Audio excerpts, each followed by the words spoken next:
This is the home of good news. It's Stories Untold. Thank you for being here. My name is Bulem Molebati. We have relayed multiple stories about individuals who've overcome substance abuse. Today we sit with Thando, who's out in Mpumalanga. Thando is on a journey to assist those that are struggling with drug addiction, and he uses his story to show that it is possible. All you have to do is be willing to overcome. Uma ngaphambili Thando masango mina ngibafethu ngiyawupiyayekeleka mina ngiyekekile abanye abakhona ukuthi ngibhema awungakholwa ungaze ungibizele eceleni ngikhombe ifonini yami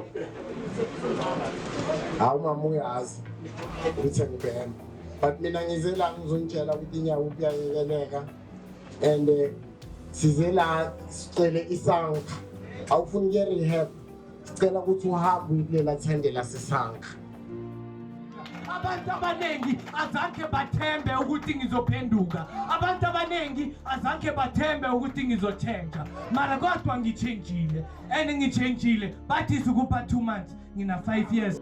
Thando Masango is the founder of Kakaramba Foundation, an organization that gives aftercare support to recovering drug users.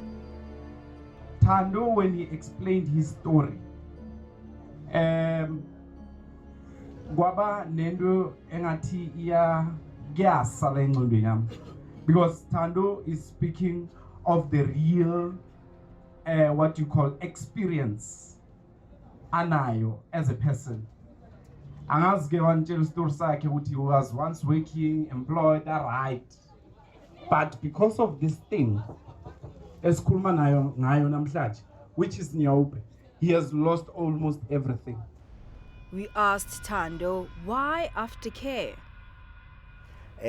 Aftercare ukwazi ukuthi every day mele ngikhulume noJwanisi ngikhulume na other recovering addicts abakhona ukunderstand ukuthi mina ngikuphi mina nginceda abafethu nami ngiyakhumbula every day, because aftercare is to remind yourself every day ukuthi ngibuya, because ku-easy ukukhohlwa uku-understand ukuthi 1 is too much and 1,000 is never enough, uku-understand ukuthi if kune-problem I have someone to talk to, ucreate ama-groups anjalo. If wena uthi uyenze aftercare umuntu uza ngayo 1 ngeviki afika kutshela ukuthi ekhaya bangisuspecta ukuthi angitshontshe, uvele ukhulume naye angeke u-understand.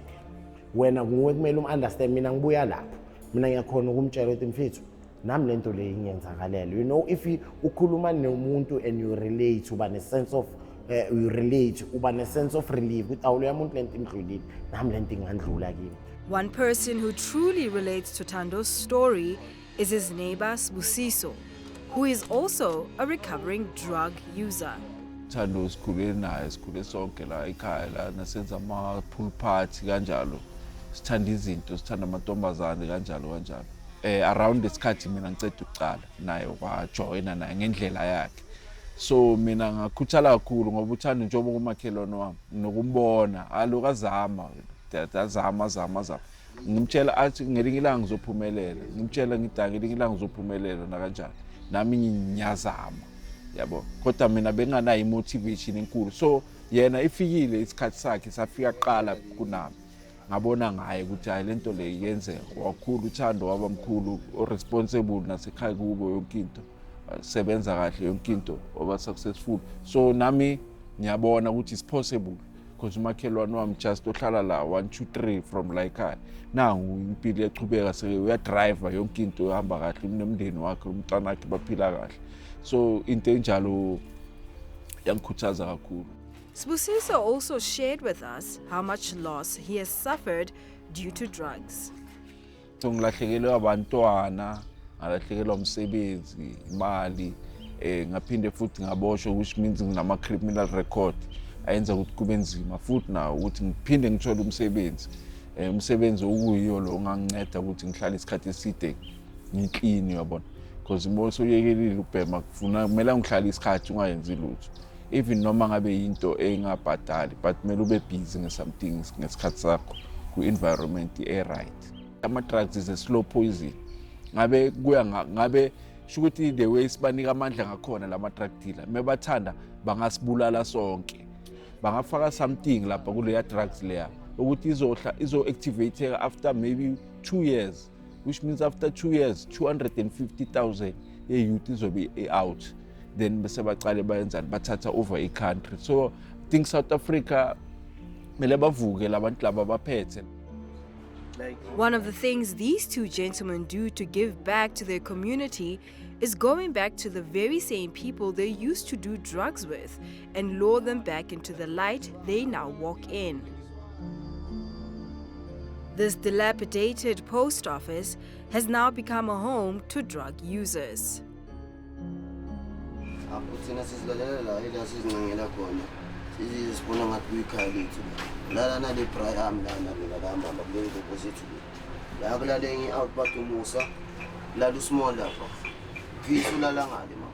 Uzingubonyane basipha zona uyabo esizitholayo namaphakhingi njengoba mama eziwa nabanye abonomzala yibaluma complete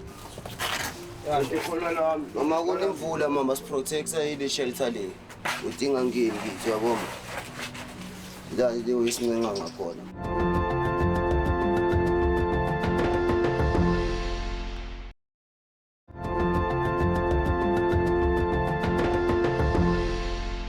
Welcome back. You're still watching Stories Untold. Today, as we tell stories of individuals that are struggling with substance abuse, we follow one particular person who has overcome drug addiction. Now, it is through his story that we understand that sometimes just being there for someone, listening to their challenges, and just showing kindness is the first place to start. Let's do that.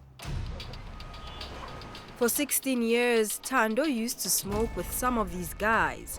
2 years into his recovery, one of his dreams is to get his former street mates out of drugs.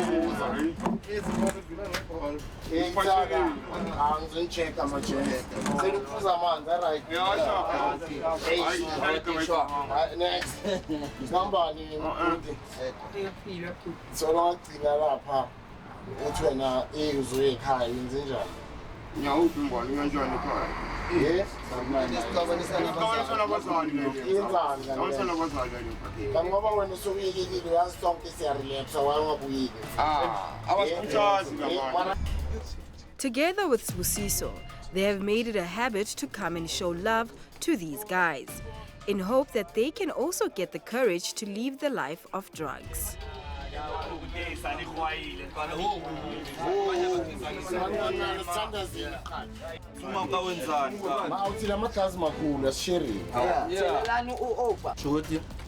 Njengoba usibona sidla sijabule so ama-opportunities asowavela kancane sidla kayi-1 ngelanga on average. Another one of Kakaramba's foundation's key activities are the daily talking sessions they have with recovering users and those that are affected by family members who use drugs.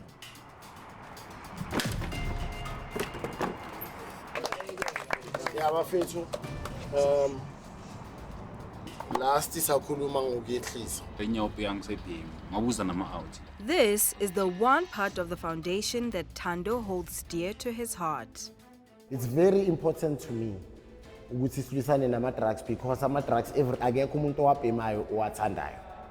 Akekho umuntu owathandayo athena umuntu into something umuntu angabi nama-morals. They steal your morals. Atshontshe ubuntu bakho affecta nabantu. Mina ngangi-affecta but umuntu oseceleni am-affecta more. Umzala akalali ebusuku ukuthi ngani mina ngenzeni. I-community ayilali. I-community umuntu angatshontshe uyashukelwa uyashaywa. We are stigmatized. I-stigma sama-drugs isinzima. You understand? Awukwazi ukuthi awubuya ku-rehab uhambe uyohlala lapho. Awukwazi uyohlala nabangani bakho ubhema nabo. Awukwazi ukuthi uyenze lezi zinto uzenze eqaleni usase ku-rehab. Awukwazi ukuthi usubstitute and alcohol is a drug. Thando warns the community to be careful of the things that lead young people to drugs. Let's face ukuthi abantu bayabhema i-reality number 1. And then number 2 siyabona i-entertainment esinayo ekasi wherever when people have fun it's alcohol and drugs. I-reality. Le yama-dealer nanani, ama-experts akayisebenze, but mina le ngigowetri yona so I can share about this one.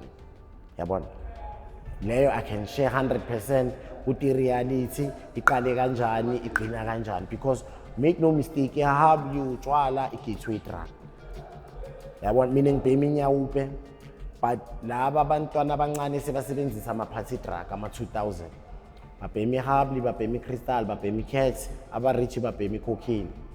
But kunamahobe ahlala estradeni abhema i-crystal, abhema i-cats. Because bajayivile baphuza kakhulu bathi balibuyisa umzimba. Maningi ama-artist ahlala athi angene ema-drugsini ukuthi kakhathela afuna ukuba flix, so basebenzisa i-party drug. And the gateway drug to these party drugs is ihabli. La sikhuluma ngehabli, ihabli abantu bayibona ngathi style, ihabli yabheda. By according to research, for every 1 pull of habli, it's equal to 7 cigarettes. And then for every hour, it's about 100. Ikushi Google, now I Google, we check. And then in she off cut yeta. And then sometimes food I value the hablunga yaz with utonza in awayazi. Most of the time watonza nama drugs. And it's actually so disgusting habli because bal share the pipe.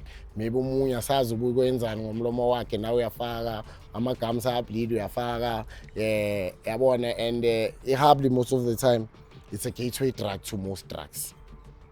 So umuntu anga introduce a simple crystal because usjodi ubona le yantuthu, and kunama chemicals within lama flavor.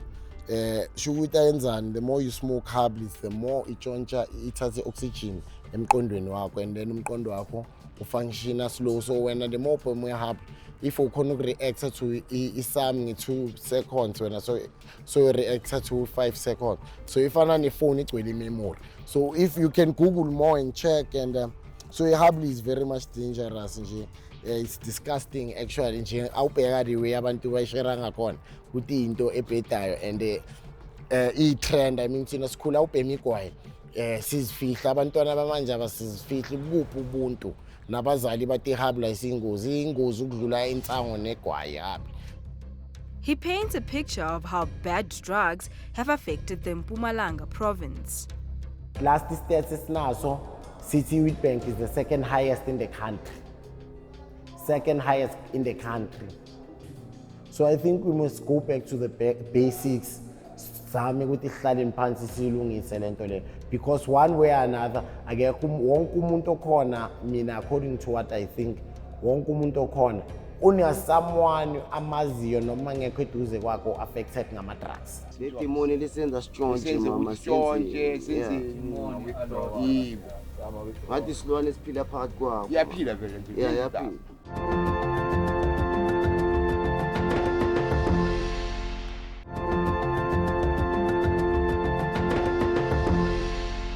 I have heard and come across this quote multiple times, and as I follow the story of our featured guest today, it is apparent that sometimes in life you have to die multiple times in order to be reborn, and Thando's story proves just that. Kakaramba Foundation has already produced other recovering users who are now part of the facilitators in this organization. Father, we give you the praise. Father, we give you the honor. Listening to Johannes and Sizwe, it is clear how deep the effects of drugs are in our community. Bona umuntu enza ubugebengu bokutshontsha futhi loyo bengumnyaza kwesinye isikhathi. Ngoba mina benginalo mqondo ukuthi ubugebengu engibenza kumele bebe negazi phakathi, kumele kube violence phakathi. Kanganga ukuthi bengiganga ngize ngigangele nabo labo esihlala nabo kanje esibhema nabo. Uthi mawuhamba uyoganga uyogeza amatheksi lapha edrobheni, mina ngiqale nje ukuthi mawuke wafika la ngiqale kumkhonto ngikuthathela. Ngoba ubugebengu bengikholela egazini udlula ukuthi manje ngibhante ngitshontshe. Bengibona sengazi ukuthi ngcono ngigwazi ukuthi ngitshontshe. Ngiyangena ngiyaphuma ejele ngiyathola amacala ngigwetshwa ngithi kuze kushawa 2008 la ngihambe khona isikhathi eside-ke ngoba ngiphume 2021 ejele from 2008 ngenxa yokuthi ama-drugs akhona lawa bengingabhema notshwala bengikuhlanganisa konke. Kwenzeka-ke kwagcina kuba umuntu ethaveni ngesandla sami. Even in prison, Sizwe continued to use drugs.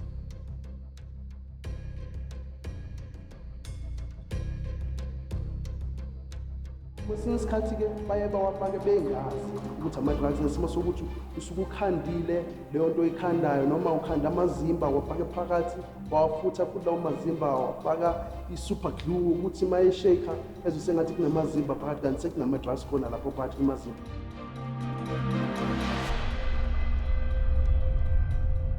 Phela mina ukuthi kumahlangu bakho ukhiphele phezulu kuyeke inyawo phela fithi. Mina ngicela ukuthi uma ngabe wena uthi uyiclever. Johannes started using drugs in 2004 and lived in the streets for years. Mina drugs ngagcina sengihlala endleleni. Mina drugs ngobheme 18 years and then 10 years yakhona ngiyohlala estradini. Bengihlala eMarabastad, bengihlala eHeathrow, bengihlala eJimmiston nje. Gauteng from Bosman to Park Station. Konke la khamba khona isitimela nje. Mina bengiphila lapho.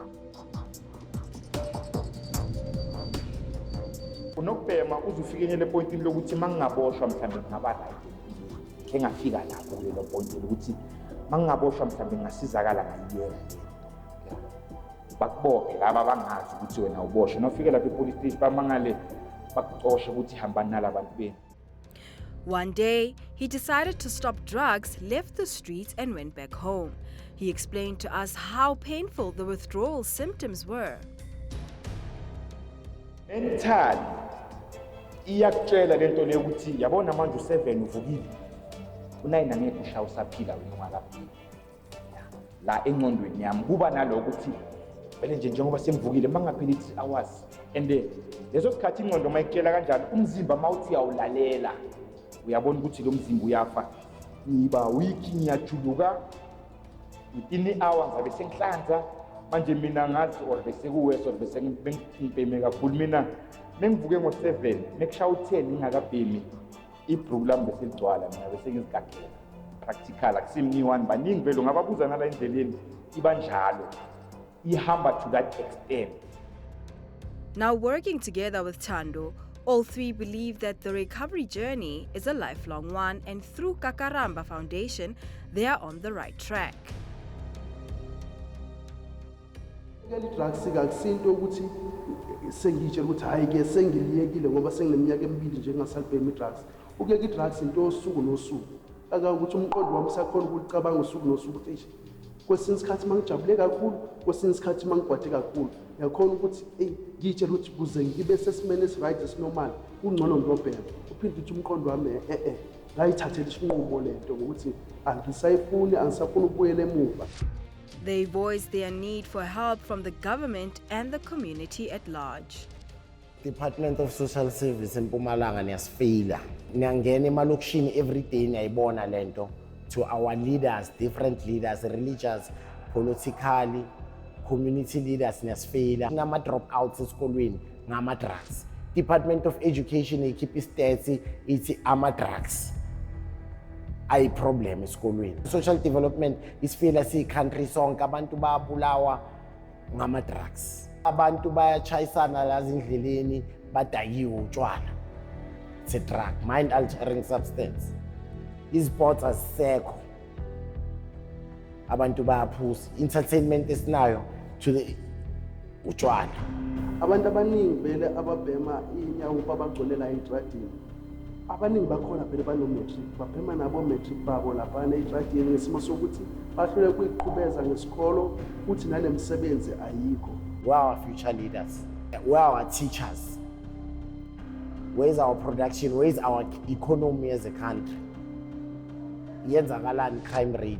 I-economy yethu yenziwa ngama drugs ayithexwa. Phuma nge-black market siyaphi country. From another great individual, another inspiring stories, we continue to revive your spirit and encourage you to be the best version of yourself. It's Stories Untold. Catch us again, same time, same place. From myself, Bulem Mulebati, and the rest of the team, it's a goodbye.